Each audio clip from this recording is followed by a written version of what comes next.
Hello everyone, in this video we'll be solving problem 918 maximum sum circular subarray.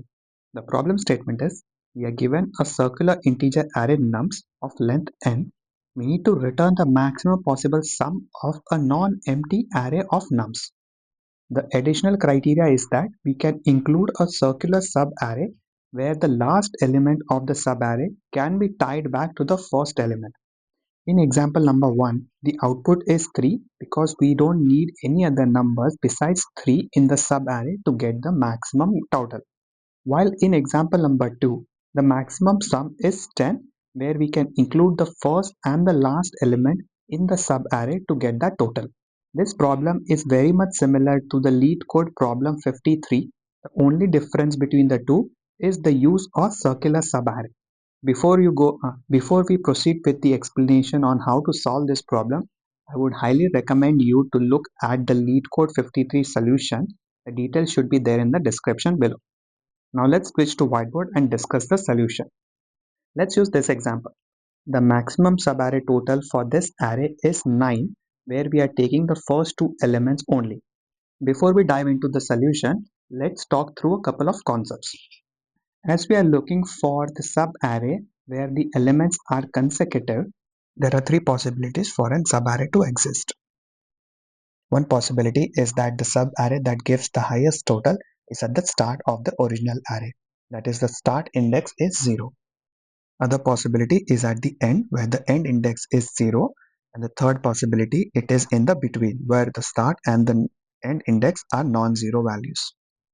But with circular subarrays, there is a fourth possibility where the elements are at the start and the end of the array. As part of LeetCode 53 solution, we have already covered the first three cases which can be solved using Kadane's algorithm. We just need to adjust the solution to cover scenario number 4. Let's walk through those changes.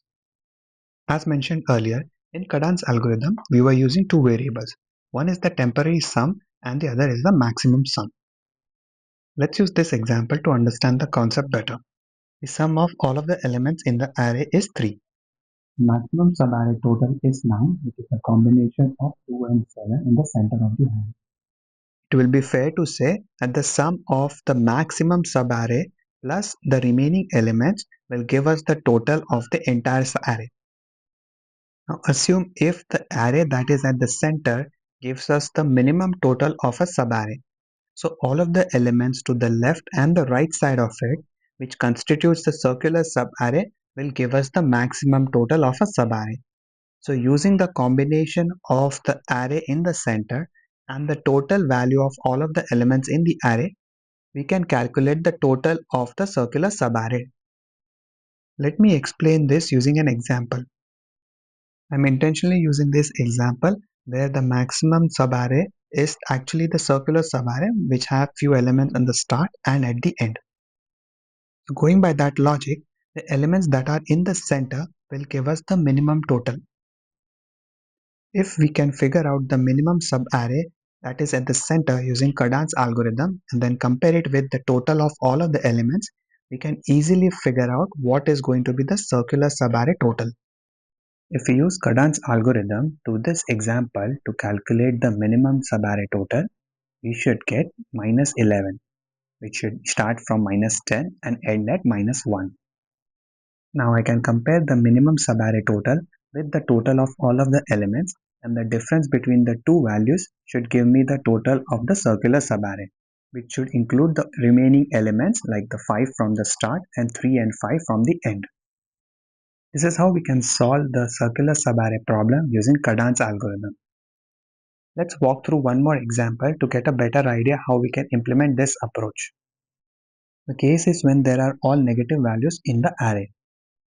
As we iterate through this array using Kadane's algorithm, we'll be recording three values: the total of all of the elements, the maximum subarray, and the minimum. The total is minus 4, minimum subarray total is minus 9, and the maximum subarray will be 3. That's because we have not included the circular subarray yet, hence 3 is the largest or the maximum subarray.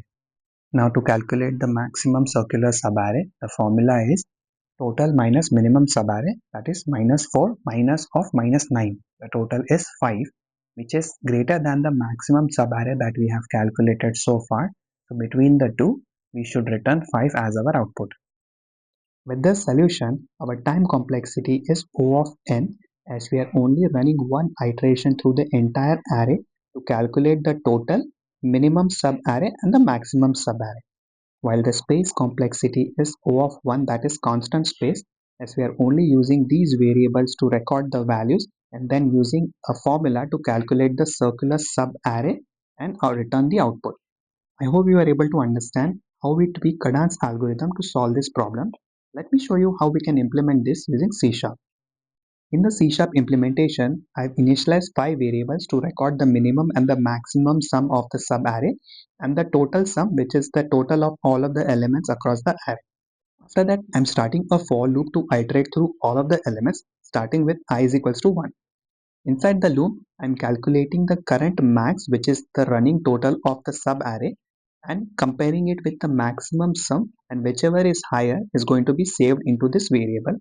Similarly, I'm calculating the minimum sum of the subarray and saving the minimum total in this variable. As we need the total of all of the elements, I'm recording that on line 23. After the for loop is complete, I'm calculating the circular sum of the subarray, which is the difference of the total sum minus the minimum sum. If all of the elements in the array are negative, then the circular sum will be 0. In that case, I'm returning maximum sum as the output. If not, then I'm comparing the circular sum with the maximum sum, and the higher value will be returned as the output. This code, when submitted on LeetCode, beats nearly 44% of the submissions in terms of runtime and 99% in terms of memory.